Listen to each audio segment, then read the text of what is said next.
Hi everyone. So I just wanted to post this quick video to accompany the Module 12 leadership activity should there need to be any clarification on the activity, because I know we won't be meeting in class this week and usually I can answer questions and give some guidance. So this activity is fairly similar to actually the kinds of things you would be doing for assignment number 2. Which is due, in December. So get working on that now if you have the time to. Don't leave it until last minute. But let's focus on this activity. This activity is due Friday, November 27th at 11:59. Please submit via Teams. Please use half-inch margins, 12 or Times New Roman 12-point font.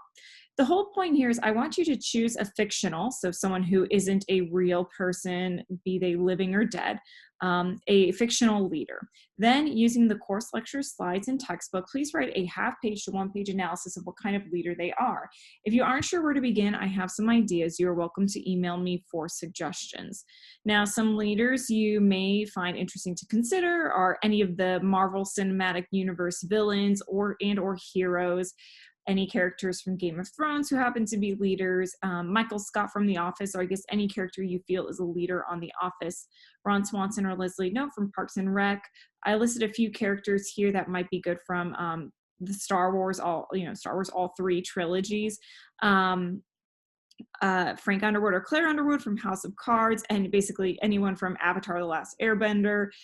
These three characters: Josiah Bartlett, Arnie Vinnick, or Matt Santos from The West Wing, Katniss from The Hunger Games, Harry Potter, Albus Dumbledore, Lord Voldemort from Harry Potter, Aragorn or Gandalf from Lord of the Rings, or Moira Rose from Schitt's Creek. I offer these just because I was trying to think of things that a lot of people would have maybe seen or have had some experience watching. Of course, you're welcome to use any fictional leader that you are familiar with. In the assignment, make sure though that you communicate what the person is from, so who you are evaluating, what is the character's name and either what episode or movie or show or book you are pulling from, or even, fictional podcast even that you are pulling from to analyze this person, just so I can maybe go and familiarize myself with it. So that's it and for the record, this is not meant to be exhaustive. You can choose anyone that you want. You don't have to choose anyone from this list. You can choose anyone that you want. Okay, so I want to make a couple of points about grading abundantly clear. If you use sources that are not in the class, so anything other than the textbook, the lecture slides, the lecture video, and that's basically it, then you need to cite it.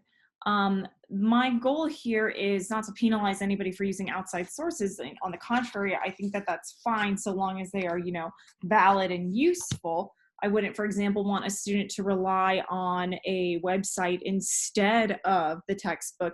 But if you rely on a website to supplement your understanding of a character or your understanding of a point in the lecture, that's fine. I just don't want people to go to a website instead of the textbook. That's just not a good idea, because usually websites are wrong when it comes to IO psychology. But anyway, it's fine to incorporate other materials, but if you do, you have to cite them. So either do an in-text citation or a reference list at the end of your half-page to one-page paper. If I have also any suspicion that anybody other than yourself, or anybody rather other than the person who turned the assignment in wrote it, that person will get a 0 and will automatically be sent to student conduct.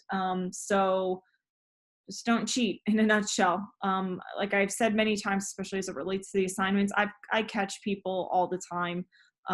So it's actually fairly easy to do. So don't run the risk, because then who wants to end this semester with going to student conduct? I'd rather you be honest and lose points honestly than be dishonest and get points in a dishonest way.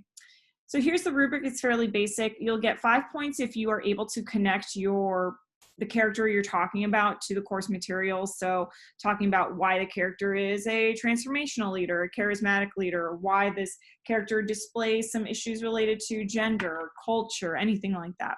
Then you'll get 4 points for showing that you actually understand the course material. So there's half of your points are going to be because you've been able to connect something that the character does to a leadership trait, and then 4 points for indicating a profound understanding of the course material.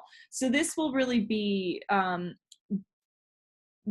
dependent on the extent to which you can show me that you understand the course material by making specific connections to a character's behaviors or activities. So can you point to something a character specifically does or says and show how that is connected to or reflective of something that we talked about in the course material? Um, for example, you may argue that a character um, is a narcissistic leader, and so you point to the character's constant talking about themselves and their goals and how much everything means to them, and give specific examples of that. Now, you don't have to get super specific, especially if you use any of these examples up here. I'm fairly familiar with all of these individuals and the movies, TV, and etc. that they are from. But it would have to be apparent to me, even as a novice reader, especially if you're using something that I'm not familiar with, or a leader I'm not familiar with, why the thing you're talking about is emblematic of or related to the course material, which I am obviously very familiar with.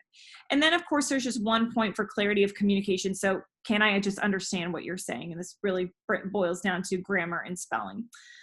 If pop culture is not your thing and you're more familiar with real world or historical leaders, please email me to request approval for the leader you would like to explore. I try to use pop culture because I think that's more fun for people, but if you really don't enjoy pop culture, then email me. The reason I don't actually recommend we do real leaders is ultimately it ends up usually becoming some sort of a paper or an assignment with political talking points about how great or bad a certain leader is, and that's just really not what the goal of the assignment is. I want an honest and thoughtful evaluation of a person as a leader that isn't influenced by our favoritism or antagonism towards that leader. So just email me beforehand if that's something you would prefer to do over a fictional or fake or not real leader. So that's it. And once again, if you have any questions, just feel free to email me. I will generally be around, except for Thanksgiving Day. I will not be around because it is a holiday. Otherwise, I will be. So feel free to email me, and the lecture video will be posted soon.